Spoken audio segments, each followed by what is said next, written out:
tous et soyez bienvenus pour cette nouvelle review finale qui va être consacrée à la série Andor. Donc une série que j'attendais pas du tout et qu'au final, est-ce que c'est l'une des meilleures séries Star Wars qu'on ait vues? La réponse tout de suite. Bien sûr, avant de commencer, que cette review contiendra une partie non spoil et une partie avec spoiler.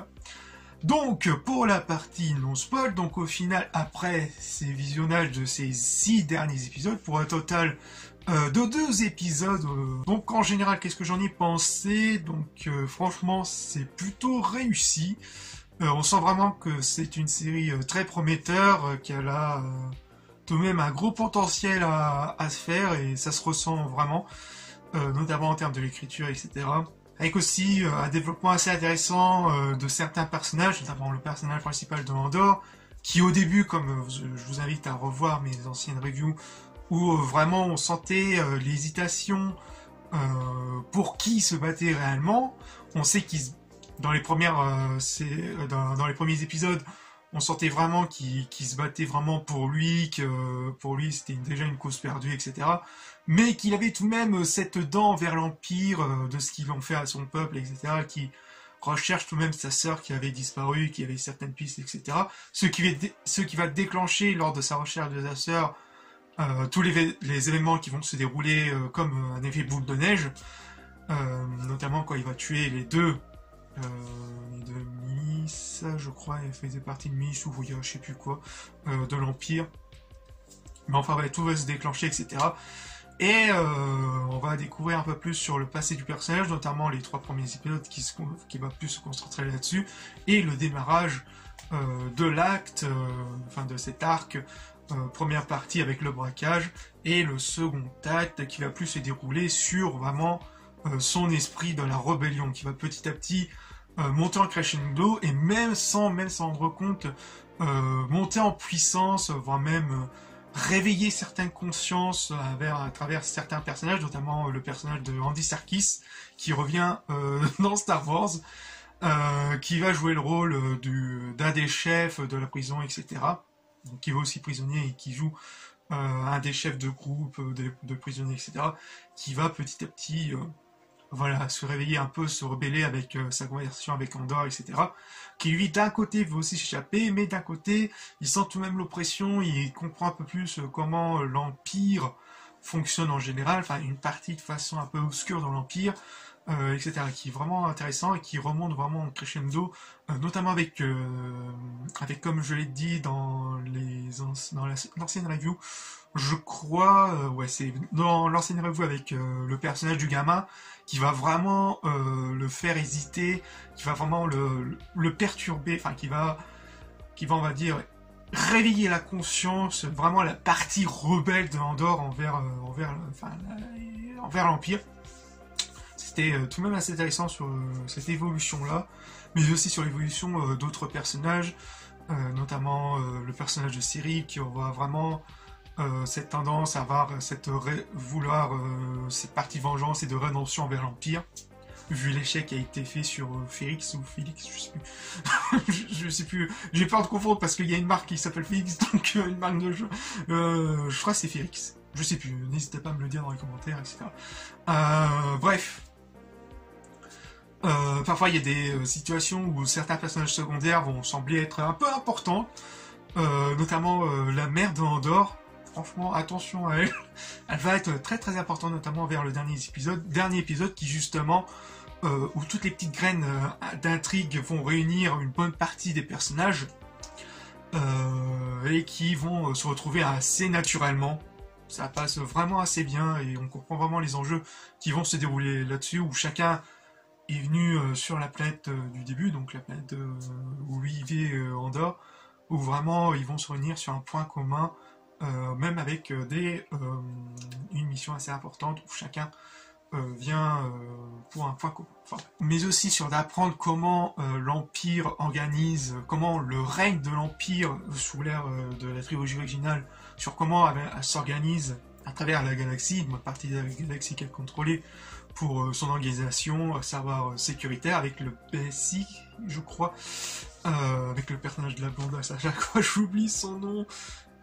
mais vous voyez avec qui je veux en venir, qui est assez intéressant, où vraiment il va te donner des coups de bâton entre eux, etc. Tout comme les rebelles, sachant qu'on apprend vraiment que cette période-là, il y a tout de même un esprit de rébellion qui commence à se créer, avec des points de résistance, des sacrifices, etc. Notamment avec le personnage de Luten et de Sogeira, qui s'apprécient tout de même mutuellement, même si Sogeira vraiment plonge un peu dans la paranoïa, et avec cet esprit un peu vraiment espionnage qui fait vraiment penser avec cette oppression, avec ce qu'on avait vécu en France, avec, comme je l'ai dit dans les récentes reviews, on retrouve vraiment cet esprit de résistance 1940 avec l'Allemagne nazie, etc. Sachant que, encore une fois, je vais le répéter, que Star Wars, du moins la trilogie originale, s'inspire vraiment de la Seconde Guerre mondiale. Franchement, on retrouve vraiment cet esprit-là, cet esprit d'espionnage, d'assassinat, etc., et de trahison, où tout le monde vraiment est parano pour voir s'il y a des espions partout, etc. Franchement, c'est très très intéressant, et ça fait vraiment du bien de revoir ce genre d'esprit-là, et qui fait vraiment connexion avec la trilogie originale, mais aussi, forcément, on oublie... Franchement, c'est vraiment aussi un préquel, et te fait vraiment comprendre, notamment vers la scène post-générique. J'avais dû revoir l'épisode parce que j'étais pas au courant qu'il y avait une scène post-générique, mais scène post-générique qui fait vraiment lien avec Rogue One, et qui fait vraiment, pour moi, une bonne fin ouverte par la suite, même si on verra ça un peu plus tard dans la zone spoiler. Mais franchement, pour cette première saison, elle se conclut assez bien. On termine un chapitre, on termine toutes les petites intrigues qui ont lieu, puis on recommence vers un nouveau chapitre qui pourra ouvrir sur de nouveaux chapitres, donc une fin pseudo-ouverte, on peut dire ça comme ça. Voilà, parfois il y a quelques questions qui restent qui doivent tout de même assez répondre, notamment autour de sa sœur, est-ce qu'elle est vivante ou quoi, donc ça reste tout de même en suspens, qui j'espère sera renouvelé pour la saison 2, qui j'espère qu'il y aura lieu, car franchement, on assiste là à l'une des meilleures séries Star Wars. Pour moi, c'est du même niveau que The Mandalorian. Donc franchement, si vous aimez Rogue One, si vous aimez cet esprit un peu plus sérieux, un peu plus mature, je vais dire ça comme ça, de l'esprit Rogue One, je vous conseille fortement de revoir Andor. Franchement, elle mérite largement le coup d'œil. Elle atomise pour moi les anciennes productions, à la fois Boba Fett, qui était vraiment une catastrophe atomique, qui est plus une saison 3 2.0 de The Mandalorian, et Obi-Wan. Franchement, je veux même pas en parler, je vous laisserai les reviews sur Obi-Wan, mais franchement, franchement, The Mandalorian et Andor, franchement, vaut vraiment le coup d'œil. Je peux que vous le conseiller, et que j'espère qu'ils vont pas annuler la saison 2 qui est en cours de tournage. J'espère qu'on verra ça. J'ai très très hâte, notamment voilà, de retrouver cette ambiance-là, avec aussi la musique de Nicolas Britell. La BO, franchement, est excellente. Elle emmène vraiment une thématique assez intéressante et pose vraiment l'ambiance. Voilà, franchement. On va rentrer dans la zone spoiler, je vais revenir sur certains détails, donc pour tous ceux qui ne veulent pas être spoilés, ou pour tous ceux qui n'ont pas envie de continuer un peu la vidéo, pour ceux qui ont vu la série, donc n'hésitez pas à commenter, à liker, à partager, et à vous abonner si ce n'est pas déjà fait, et on se retrouve pour de futures vidéos. Donc on va passer dans la zone spoiler. Au-delà des classiques notions d'espace où l'homme projette ses pas, il est une dimension où peuvent se glisser par les innombrables portes du temps. Donc la zone spoiler, on va revenir sur cette scène de fin, cette scène post-générique de fin, qui est vraiment excellente. Franchement, des combats j'avais vu, je sais plus qui c'est que j'avais vu, mais je crois que c'était Dirty Tommy ou un autre youtubeur qui en parlait sur la scène post-générique de fin, j'ai tout de suite vu. Et franchement, ce lien avec ce qu'ils ont fait à la prison, je m'attendais un peu, mais je me suis dit, ah oui, ça c'est ça, c'était vraiment ça. C'était sûr que c'était avec l'étoile de la mort, qui avait vraiment le lien avec Rogue One. Et franchement, c'était magique, c'était excellent. Voilà, un très bon lien qui fait vraiment plaisir à voir. Notamment aussi, il y a aussi cet esprit de rébellion avec dans la prison qui, franchement, c'est au top. Ce petit oignon, franchement, c'est excellent. Quelques autres points aussi. Je crois que dans le discours de la mère de Andor, quand elle était morte, etc., où vraiment j'ai eu les poids qui ont hérissé et tout, et puis d'un seul coup, j'avais vu la version anglaise, au premier visionnage, j'avais vu que la version anglaise, où la version anglaise, elle disait niquez-moi tous ces bâtards et tout, j'ai what the fuck, et le mot bastards et tout, ça revient. Je crois dans la version française, elle dit c'est salaud, ou je sais plus quel mot. N'hésitez pas à me le dire dans les commentaires, je sais plus quel mot, mais...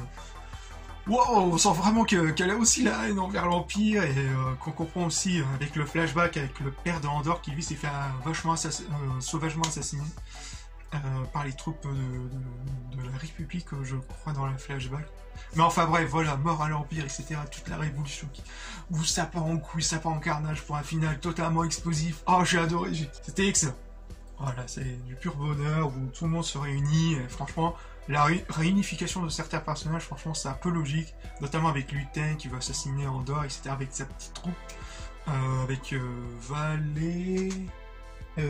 et Cinta, les deux lesbiennes.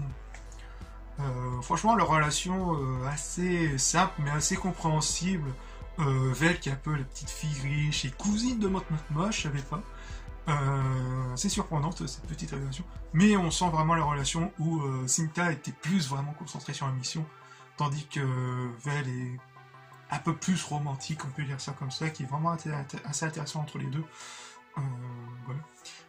Luthen, forcément, Luthen qui lui va vraiment aider, qui a vraiment une relation assez particulière avec Sogeira et Mot Mothma. Mot Mothma, c'est plus, enfin sa relation avec Mot Mothma, c'est plus de la méfiance, lui prévenir de faire attention, etc. Tandis que Sogeira, il aime bien ce petit côté bourrin de la rébellion qui, sans doute, va les faire réunir dans cette alliance rebelle, mais qu'il faut financer, forcément, que Mot Mothma va s'en charger dessus, mais elle est obligée vraiment se jouer ce double jeu entre vie de famille et vie de rebelle, où vraiment ça va l'éloigner de plus en plus avec sa famille, et vraiment de la peine pour elle, qu'elle fait vraiment tout ce qu'elle peut, mais ça l'éloigne un peu de sa famille, et ce mariage forcé qui lui oblige à avoir un peu plus de thunes, etc., de faire aussi attention avec les espions, etc., qui est vraiment assez intéressant, même si parfois l'histoire de Mot Mothma est un peu redondant, ou c'est vraiment un peu ralenti le rythme, mais sinon ça passe, franchement, ça passe nickel, on comprend vraiment les enjeux du personnage. Ouais, le personnage de Cyril qui enquête vraiment de rédemption. C'est vrai que sa relation avec la blondasse, donc Debra, j'ai vraiment au premier coup, au niveau des dialogues, je crois que c'était dans l'épisode 8, où vraiment c'était un peu une relation un peu à la 50 millions de degrés. Si la baisse passe, je comprends pas. Oh non. Oh, le petit coup de foudre un peu malaisant. Mais voilà. Je pense qu'il y aura forcément dans la saison 1 vraiment une chance de rédemption. Ça va être forcément son bras droit. Dans tous les sens du terme. Ensuite, il y a le personnage de Bix qui vraiment elle prend vraiment cher. Ah la vache, on sent vraiment aussi l'attachement vers ce personnage qu'elle a totalement craqué. Elle est totalement, qui j'espère va, grâce à Andor, enfin à son ex, Andor, donc forcément ça va l'aider un peu plus psychologiquement. Assez intéressant, tout comme les autres personnages, franchement. C'est un grand kiff. Je pense que j'ai tout dit. Ouais, le gamin aussi, avec ses paroles qui revient, avec ce fameux carnet qui est, en étant mort, qui a été donné par Vel. Franchement, ça le réveille un peu plus dans la cause, et c'est vraiment assez intéressant pour Andor. Voilà, je pense que j'ai tout dit. Franchement, foncez-y. Franchement, c'était excellente. Cette première saison 1 était très bonne. Voilà, j'ai hâte de voir la suite. Voilà, je pense que j'ai tout dit. N'hésitez pas à me dire dans les commentaires ce que vous en avez pensé. N'oubliez pas de liker et de partager la vidéo, car franchement, Andor mérite largement la popularité qu'elle mérite. Largement que la série de Chial de Obi-Wan, tout comme Boba Fett. Bref, on se retrouve pour de futures vidéos. Peace.